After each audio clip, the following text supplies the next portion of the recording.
आपका स्वागत है। मैं विवेक बिंद्रा, मोटिवेशन स्पीकर और बिजनेस कोच। आज बात करूंगा इजराइल देश की, एकमात्र यहूदी देश इस पृथ्वी पे। भौगोलिक दृष्टिकोण से इतना छोटा है कि अमेरिका के कैलिफोर्निया में 20 इजराइल आ सकते हैं।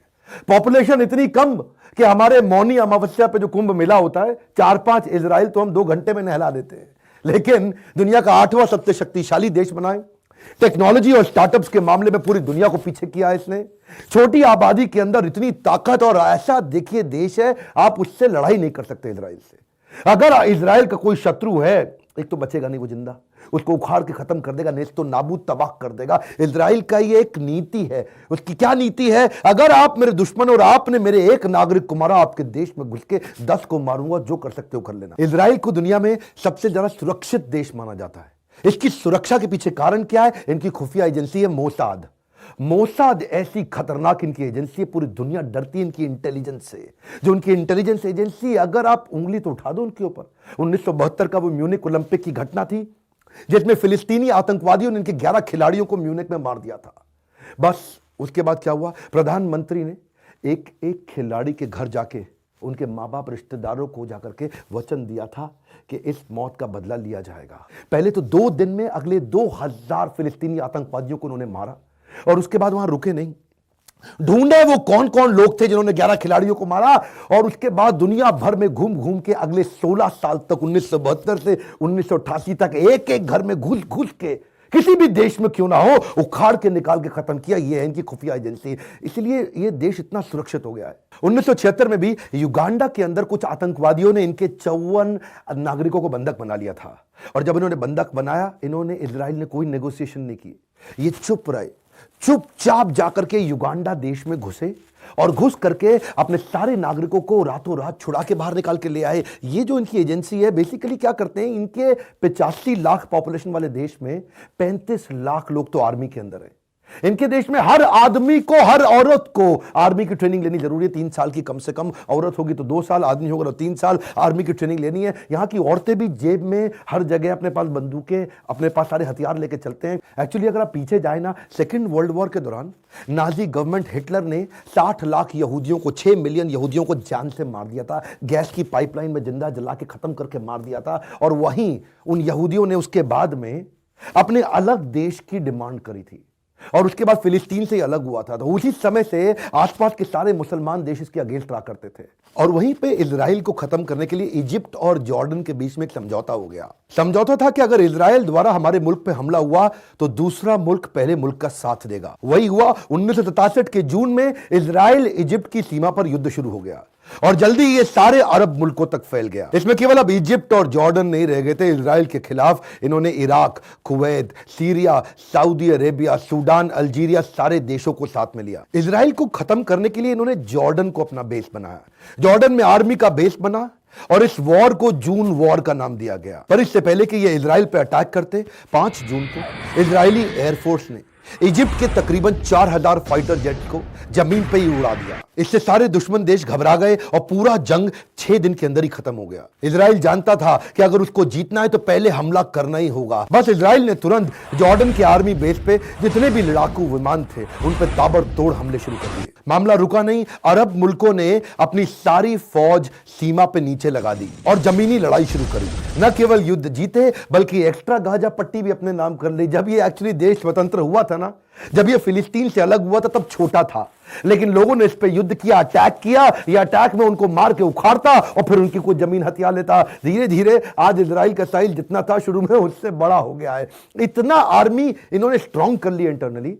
मार खा खा के, पिट पिट के इन्होंने शुरुआत में इतनी आर्मी स्ट्रांग करी कि आज पूरी दुनिया इनसे डरती है। आज इन्होंने इतने एम्यूनेशन आर्मी के लिए अपने तैयार कर लिए कि न केवल खुद यूज करते हैं बल्कि एक्सपोर्ट करते हैं। आज ये दुनिया के सबसे बड़े एक्सपोर्टर्स में, आर्म्स और एम्यूनेशन में आ गया है। इंडिया इसका one of the biggest importer है। इंडिया को काफी हथियार ये आकर के दे रहा है। आप जानते हैं नेतन्याहू के साथ मोदी की दोस्ती, ये दोस्ती का कारण एक्चुअली इसके पीछे बिजनेस भी होता है। हैरान न हो तो एक बात बताऊं, ये एकमात्र देश है पूरी दुनिया के अंदर जिसने एंटी बैलिस्टिक मिसाइल सिस्टम से अपने पूरे देश को कवर कर लिया। ये जानता है कि मेरे आसपास बहुत शत्रु हैं, आप इस पे कोई मिसाइल छोड़ तो दो, आप इस पे कोई रॉकेट किसी प्रकार का अटैक कर तो दो, हर चीज हवा में ही खत्म हो जाएगी, इनकी जमीन को छू ही नहीं सकती। और वैसे इन्होंने उसकी अलग तैयारी ऐसे कर रखी थी, बंकर बना दिए पूरे देश में जगह जगह। जैसे ही कोई युद्ध होगा एक सायरन बज जाएगा पूरे देश में, लोगों के पास बंकर होंगे, ऑफिस में बंकर, घर में बंकर, बिल्डिंग, मॉल, कहीं भी चले जाओ, खेलने का स्टेडियम होगा वहां भी बंकर होंगे। ऐसे कि आप उसके नीचे चले जाओ कोई आपको खत्म ही नहीं कर सकता। होटल्स भी इन्होंने ऐसे बना दिए जो दुनिया के सबसे सुरक्षित होटल है, जहां नरेंद्र मोदी रुकते हैं, अमेरिकन राष्ट्रपति सारे आके रुकते हैं, डोनाल्ड ट्रंप भी आके रुके थे। ये ऐसा होटल है कि इसकी बिल्डिंग को आप किसी भी बम से खत्म कर दो, उड़ा दो, पर उस कमरे के अंदर कुछ नहीं होगा। कुछ कमरे ये लोगों ने ऐसे बना दिए हैं कि वो बिल्ड किसी भी प्रकार के बॉम्ब से भी उखाड़ा नहीं जा सकता। इतनी तैयारी ये लोग इंटरनली कर लेते हैं, पर यहां रुकते नहीं। इनकी खास बात क्या है, ये टेक्नोलॉजी बनाते हैं, पहले खुद यूज करते हैं, फिर पूरी दुनिया में जो उनके खास दोस्त हैं उनको जाके दे आते हैं। और तो और जो उनकी गाजा पट्टी है ना, गाजा स्ट्रिप, वहां से कोई अटैक ना कर दे, उसके लिए उन्होंने सी बैरियर तैयार कर दिया है। इतना लंबा कई किलोमीटर का सी बैरियर एक हाइट का ले लिया है, कोई तंगी ना कर सके। आर्मी के जवान कम पड़ जाएं तो रोबोट तैयार कर दिए हैं कि रोबोट्स भी युद्ध लड़ सकें। एक्चुअली आपके मन में ना एक क्वेश्चन आना चाहिए कि इतने अनस्टेबल एनवायरमेंट में, इतना जियोपॉलिटिकल अनस्टेबल एनवायरमेंट, उसके बावजूद ये खड़ा कैसे हुआ? आसपास अनस्टेबिलिटी थी पॉलिटिकल, लेकिन अंदर इनकी अपनी पॉलिटिकल सरकार बहुत स्टेबल थी। वॉरेन बफे और बिल गेट्स भी बोलते हैं कि इजराइल इतनी सारी आसपास तकलीफों के बावजूद सबसे स्टेबल देशों में से है जहां पे आप इन्वेस्टमेंट कर सकते हैं। दुनिया के बड़े कॉर्पोरेट जायंट आज यहां के इन्वेस्टमेंट कर रहे हैं नैस्डैक में। अगर आप देखें लिस्टेड कंपनी में इजराइल की कंपनी चाइना के बाद सबसे ज्यादा है।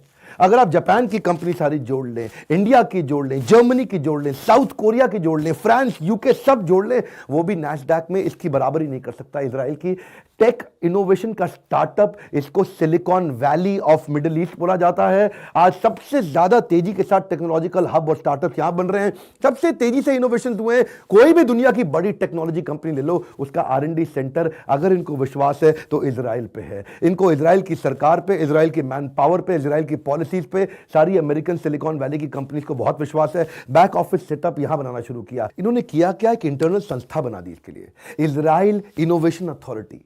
उसका एक ही काम है, 4.5% अपने जीडीपी का हिस्सा इनोवेशन को बिल्ड करने में, रिसर्च को बिल्ड करने में डाल देते हैं। ये अमेरिका ही है पूरी दुनिया में जो इतना पैसा रिसर्च और इनोवेशन में डाल रहा है। उसके बाद नंबर 2 वर्ल्ड के अंदर इजराइल है। जीडीपी का इतना बड़ा हिस्सा कोई नहीं डालता है। यही तो कारण है। आज देखिए माइक्रोसॉफ्ट के विंडोज कहां बने, वो माइक्रोसॉफ्ट यूएस ने नहीं बनाया, माइक्रोसॉफ्ट इजराइल ने बनाए। सिस्को ने अपनी सारी टेक्नोलॉजी यही तैयार करी। मोटरोला का जो फोन हुआ करता था ना, पहले दुनिया में फोन आते थे, वो ईंट जैसे फोन आज तक आप इस्तेमाल कर रहे होते अगर मोटरोला ने इजराइल के अंदर बैठ करके उसको इनोवेशन बिल्ड नहीं किया होता। पहली बार फोन का साइज जो एक्चुअली छोटा हुआ दुनिया में यही हुआ। यूएसबी पोर्ट और यूएसबी जिससे आप आज ट्रांसफर भी करते हैं, जो पेन ड्राइव होती हैं, पेन ड्राइव भी और यूएसबी पोर्ट भी कहां बने, पहली बार इजराइल में ही बने थे। आईबीएम को जब दुनिया की सबसे बड़ी R&D फैसिलिटी बनानी थी अमेरिका के बाहर, तो उसको इजराइल ही पसंद आया। दुनिया के सबसे ज्यादा बायोटेक स्टार्टअप इजराइल में ही हो रहे हैं। वॉइसमेल टेक्नोलॉजी पहली बार इजराइल में बनी थी। पहला कंप्यूटर का एंटीवायरस सॉफ्टवेयर 1979 में इजराइल में ही बनाया गया था। वॉइस ओवर इंटरनेट प्रोटोकॉल जिसको आप VoIP बोलते हैं, जिसपे आप फोन पे बात किया करते थे, वो टेक्नोलॉजी पहले इजराइल में ही आई थी। दुनिया का सबसे बड़ा कम्युनिकेशन राउटर सिस्को के द्वारा इजरायली इंजीनियरों ने तैयार किया था। एक्चुअली जो छोटा सा देश है ना, यही इनकी कमजोरी नहीं, इनकी ताकत बन गया। कैसे ताकत बन गया? क्योंकि देश छोटा है तो ये कुछ भी बनाते हैं उसको तेजी से स्केल करके, क्योंकि अपने देश में ज्यादा बेच ही नहीं सकते, क्योंकि पॉपुलेशन नहीं है, मार्केट साइज नहीं है, तुरंत इजराइल से निकल के पूरी दुनिया पहुंच जाते हैं। हुआ यही, क्योंकि जब ये इजराइल से निकल के पूरी दुनिया में जाने की इनको आदत पड़ गई, तो दुनिया का एक्सपोजर लेके अपने देश में फिर से आ गए। अपने देश में क्या है, अपने देश में बहुत आदमी, बहुत जनता है, जो बनाएगा अपने गल्ले पे यहीं बैठ के बेचता रहेगा, लोग आके लेते रहेंगे। इजराइल में बड़ी दिक्कत थी है जी, इजराइल तो है छोटा सा, तो वहां से इनका ग्लोबल माइंडसेट बिल्ड हुआ। उसके बाद उन्होंने क्या किया, ग्लोबल वेंचर कैपिटलिस्ट और ग्लोबल स्टार्टअप्स को इनके प्राइम मिनिस्टर ने इनवाइट किया अपने देश में और बोला कि मिल करके यहां पे कंपनी खरीदो, मिल करके टेक्नोलॉजी बिल्ड करो, मिल करके इन्वेस्टमेंट करो। तो वहां पे कल्चर आ गया। इससे इन्होंने एक मॉडल चालू किया, जिस मॉडल को ग्लोबली क्या बोलते हैं, ICDS मॉडल। ICDS मॉडल को जरा ध्यान से समझिएगा।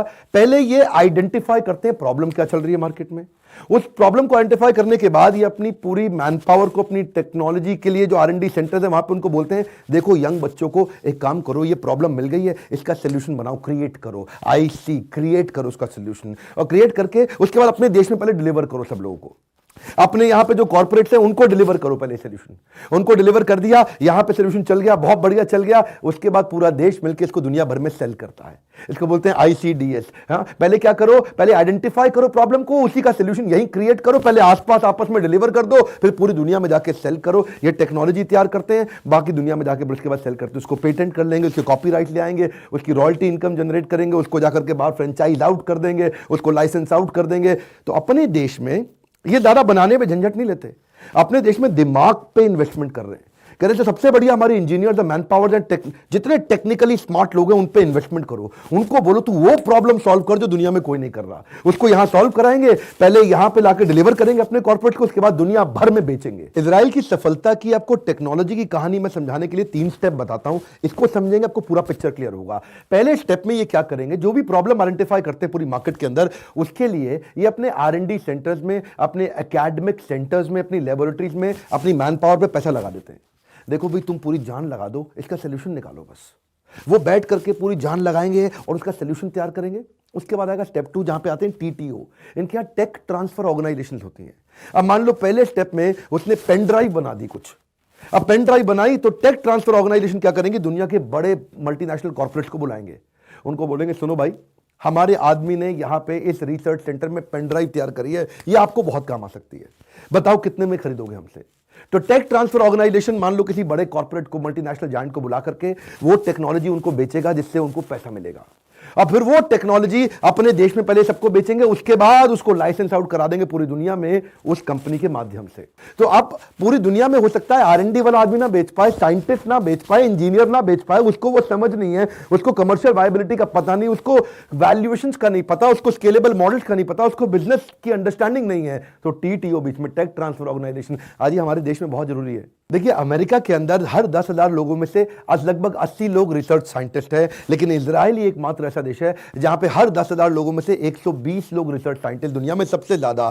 तो ये वेंचर कैपिटलिस्ट को अट्रैक्ट करता है कि मैं यहां के पैसा लगाऊंगा, मेरा पैसा ज्यादा ग्रो करेगा। उसके बाद इतने पर रुका नहीं, ये क्या कहते हैं, VC को बोलते हैं देख भाई VC, दुनिया भर के सबसे बढ़िया VC हमारे देश में आओ और हम तुमसे इनकम टैक्स भी नहीं लेंगे, तुम यहां नोट छापो, हम तुमसे टैक्स नहीं लेंगे। लेकिन उस बहाने हो क्या रहा है, बाहर से पैसा आता है और यहां का छोटा छोटा स्टार्टअप आगे बढ़ जाता है। अब इन्होंने देश में नई स्कीम निकाली, इन्होंने बोला देख भाई तू एक स्टार्टअप है, अब आप सुनिएगा ध्यान से, फिर मैं अपने व्यूअर्स से बोल रहा हूं, तेरे पास बढ़िया आइडिया है, हाँ जी मेरे पास अच्छा आइडिया है, अच्छा कोई बात नहीं जी, अपने आइडिया को लेके तू आप मेरे सरकारी कंपनी में इन्वेस्ट कर इस आइडिया को। तो कितना पैसा चाहिए तेरे को आइडिया के लिए, आपने बोला सर मेरे को ना कोई 10 करोड़ रुपया चाहिए, आप दे दो। तो ये सरकार क्या बोलेगी इजराइल की, आओ जी आओ, कोई बात नहीं, अपना आइडिया दिखाओ, आइडिया पसंद आया आपको 10 करोड़ रुपए दे देंगे, लो भाई 10 करोड़ रुपए हमारी तरफ से पकड़ो आप, अब आकर के हमारी सरकार के अंदर इसको इन्वेस्ट करो, हमारे देश को थोड़ा बेनिफिट दो। अगर तो आपका आइडिया चल गया तो आपसे 10 करोड़ रुपए का मात्र इंटरेस्ट ले लेंगे, बस दैट्स ऑल, और कुछ नहीं, केवल इंटरेस्ट ले लेंगे। और अगर आपका आइडिया फेल हो गया और 10 करोड़ रुपए आपसे बर्बाद हो गए तो कोई बात नहीं जी, बर्बाद तो हो ही जाते हैं, आपसे कोई पैसा नहीं मांगेगा, घबराओ मत, उत्साह बढ़ाएंगे, बाउंस बैक करो, अगला आइडिया लेकर के आओ। अब लोगों वहां पे ना क्या है, आदमी के मन में दिमाग में घूम गया है, और जी फेल होने की टेंशन मत लो, खुल के खेलो, सरकार खुद ही पैसा लगा देती है, कहती है 5 करोड़ 10 करोड़ 5 करोड़ जो आ रहा है उसको पैसा दे रही है सरकार, कह रही है अगर तुम्हारे पास आइडिया बढ़िया है हमको दिखाओ, हम उसको वैलिडेट करेंगे, अगर तो तुम सफल हो गए तो तुमसे इंटरेस्ट ले लेंगे, और तुम विफल हो गए घबराओ मत, हम तुमसे कुछ नहीं मांगेंगे। ऐसे माहौल के अंदर लोग बढ़ रहे हैं, और VC को भी लग रहा है भाई मैं अगर कमाऊंगा यहां मुझसे टैक्स भी नहीं लिया जाएगा, तो दुनिया भर का इकोसिस्टम रेडी हुआ है। अब इन्होंने क्या कहा, मल्टीनेशनल को बोला देखो भाई तुम यहां आओ, हम तुम्हारी मदद करते हैं, यहां पे माइक्रोसॉफ्ट तुम आओ, सिस्को, गूगल, एप्पल सब आओ यहां पे। क्या करोगे, पहले 2 साल तक ये तुम्हारे एम्प्लॉयज की तनख्वाह है ना, उसका 40% तनख्वाह हम दे देंगे एम्प्लॉयज को। अब क्या होगा, इजराइल के लोगों को एम्प्लॉयमेंट मिल गया, लगभग 98% एम्प्लॉयमेंट मिल चुका है पूरे देश के अंदर, इसलिए सबसे ज्यादा रिचेस्ट देशों के अंदर आज इसका नाम आता है। क्यों, मोस्ट डेवलप्ड कंट्रीज में नाम आता है। अब माइक्रोसॉफ्ट यहां आया और उसने क्या किया जी, पहले 2 साल जितनी भी तनख्वाह, मान लो 100 करोड़ रुपए तनख्वाह है, तो ये कहते हैं पहले 2 साल के 100 करोड़ रुपए में 40 करोड़ रुपए इजरायली सरकार कहती है हम दे देंगे, तुम 60 दो, इजरायली कहती है हम पूरे भी दे सकते थे, लेकिन हम 40% इसलिए देंगे ताकि तुम्हारी भी ओनरशिप रहे, थोड़ा पैसा तुम लगाओ थोड़ा हम लगाएंगे, हम तो तुम्हारी मदद कर रहे हैं ना। और अपने तो क्या है, यहां पे कोई बाहर से आए तो डंडा लेके खड़े हो जाओ बंगाल में, जाबे जाबे होबे ना, टाटा को निकाल करके भेज दिया गुजरात के अंदर दीदी ने। यहां पे लोग, यहां पे तो ग्रोथ चाहिए ही नहीं किसी को, यहां तो सबको क्या राजनीति है जी, सबसे पहले तो मेरी जाति के लोग देखो कहां पे जी, मेरी जाति के कौन मुझे ग्रोथ दिलाएगा, नहीं नहीं मेरी जात का है कि नहीं ये बताओ पहले। इसके चक्कर में हमारे देश की सारी ग्रोथ रुकी है। अपनी संस्कृति को चलाए रखने के लिए नियम बहुत बनाते हैं, कहीं अजीबोगरीब नियम है, जैसे आप इनके देश में कहीं सुअर पालना अलाउड नहीं है, अगर सुअर कहीं दिख जाए तो मारा जाएगा, और अगर आपने पाला तो आप जेल जाएंगे, अगर आप साइकिल चलाते हैं तो आपको लाइसेंस की आवश्यकता है, अगर कोई भी बच्चा, यहूदी बच्चा, इजरायली बच्चा दुनिया में कहीं भी पैदा हो उसको ऑटोमेटिकली नागरिकता मिल जाएगी। इनकी जो अपनी हिब्रू भाषा है ना, वो 1500 ईस्वी के आसपास पूरी तरह लुप्त हो गई थी, इन्होंने इसको पुनर्जीवित कर लिया, कई संग्रहालय बना लिए इन्होंने अपने, संग्रहालय समझते हैं ना जो उनके म्यूजियम्स होते हैं, दुनिया में सबसे ज्यादा म्यूजियम इस छोटे से देश में है, 250 से ज्यादा म्यूजियम इनके यहाँ एक्टिव हैं, जहां लोग जाते हैं इनके म्यूजियम्स में देखते हैं ताकि इनके कल्चर को कोई भूल ना जाए। तो इनकी हिब्रू भाषा